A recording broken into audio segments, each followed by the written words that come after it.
묵자가 말하는 인간관계의 기술 7가지. 첫 번째, 나를 비워야 타인을 담을 수 있다.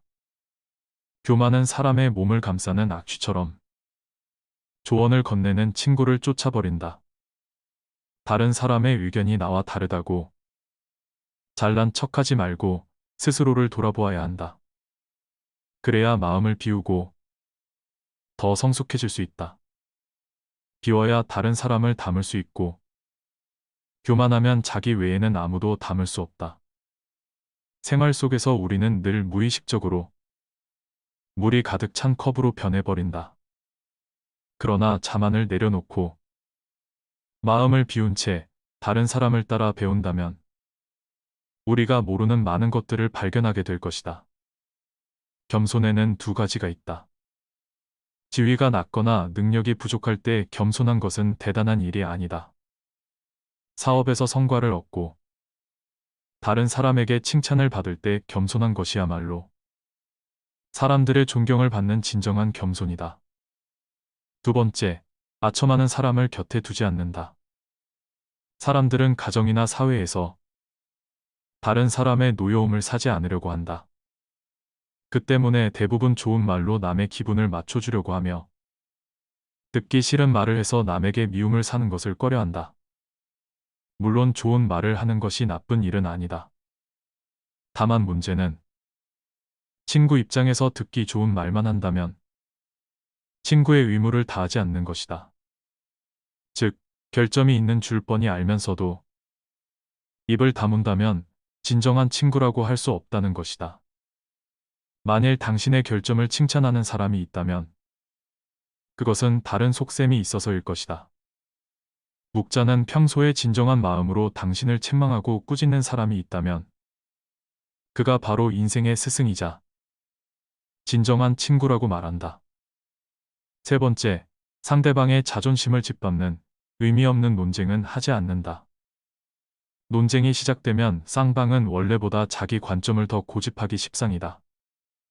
사실 논쟁은 아무런 의미도 없다. 논쟁에서 졌다면 할 말이 없다. 한편 상대방을 철저히 눌러 이겼다 한들 무슨 소용이 있으랴.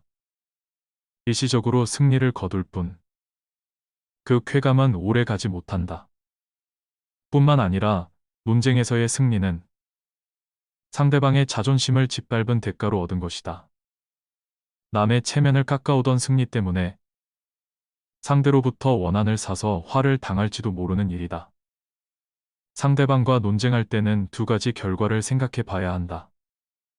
하나는 의미 없는 표면적 승리이고 또 하나는 상대방의 호감이다. 이 2가지는 한꺼번에 얻을 수 없다. 그렇다면 우리가 진정으로 원하는 것이 무엇인지 곰곰이 생각해 봐야 한다. 네 번째, 겸허한 태도로 마음을 연다.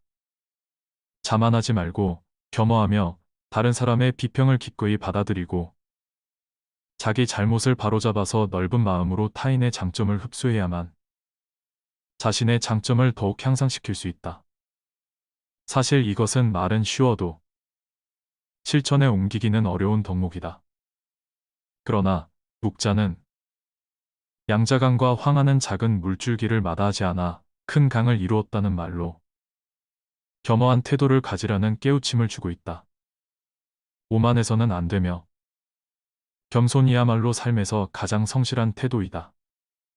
세상은 크고 넓어서 온갖 기이한 일들이 많이 일어난다. 그 속에서 개인은 아무리 힘이 세고 영리하다 해도 우주 속의 한 점 먼지일 뿐이다.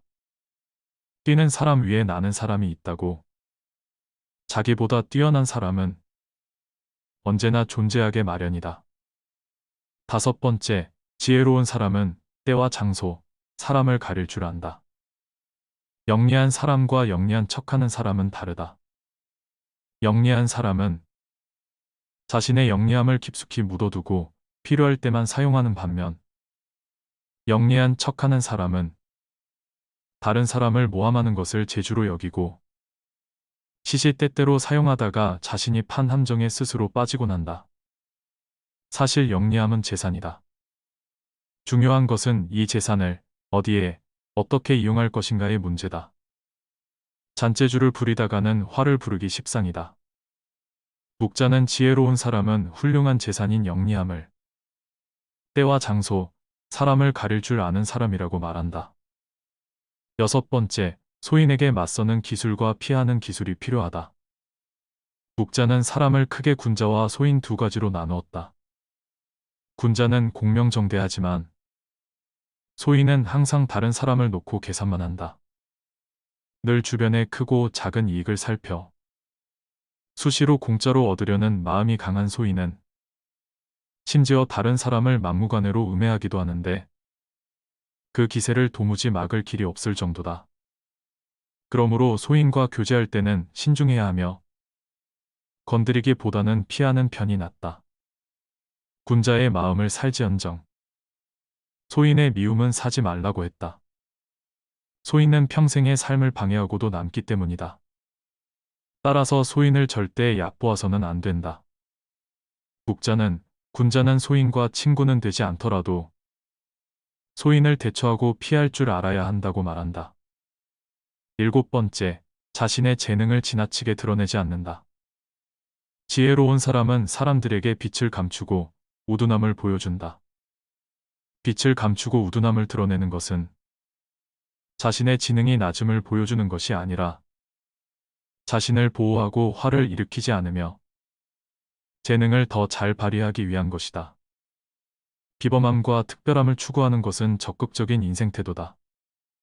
하지만 혼자만 자랑하고 주위 환경을 무시하면 타인과 어울리지 못하고 혐오감을 불러일으킬 수 있다. 옛부터 사람의 재능은 밖으로 드러내면 안 되고 감추라고 했다. 이 도리를 알아야 소인의 질투를 받지 않고 하는 일을 순조롭게 전개해 나갈 수 있다. 근본이 없으면 결국에는 망한다. 좋은 활은 당기기 어렵고 좋은 말은 타기가 어렵다. 편안한 자리가 없는 것이 아니라 나에게 편안한 마음이 없을 뿐이며 충분한 재물이 없는 것이 아니라 나에게 만족하는 마음이 없을 뿐이다. 개 한 마리를 훔치면 도둑이라 하고 나라를 훔치면 의롭다고 한다. 군자는 내 모습을 물에 비친 거울로 보지 말고 사람을 거울로 삼아 내 모습을 비추어서 반성하는 것이 좋다. 물에 비추어진 자기 모습은 외면만 볼 수가 있다. 그러나 사람을 거울로 삼으면 이로써 자기가 행하고 있는 잘잘못을 판단할 수가 있다. 두드리면 소리가 울리고 두드리지 않으면 소리가 울리지 않는다. 군자는 물으면 답할 뿐이고 묻지 않으면 말하지 않는다. 100개의 문 중에 단 한 개의 문만을 닫고 다른 문이 열려 있으면 도둑에 대한 방비가 될 수 없다. 말하는 데에는 세 가지 방법이 있다. 생각해서 말하는 경우, 추측해서 말하는 경우, 실행할 때 말하는 경우다. 생각한다는 것은 이 말이 과연 옛 성인의 말이나 행동에 모순되는 점은 없는가를 생각하고 거기에 어긋나지 않을 경우엔 입으로 낸다. 추측해서 말한다는 것은 이런 말을 한다면 듣는 사람이 어떤 기분으로 이 말을 받아들일까를 생각한 후에 발언하는 것이다. 실행할 때란 내가 말한 것을 어떻게 실행할 것인가를 생각하고 나라를 위하고 백성의 실정에 비추어 보고 전망을 세운 후에 말하는 것이다. 사람은 자기의 장점으로 인해 자신의 몸을 망치는 수가 많다. 근본이 흐려 있으면 그 흐름의 끝은 절대 맑을 수가 없다.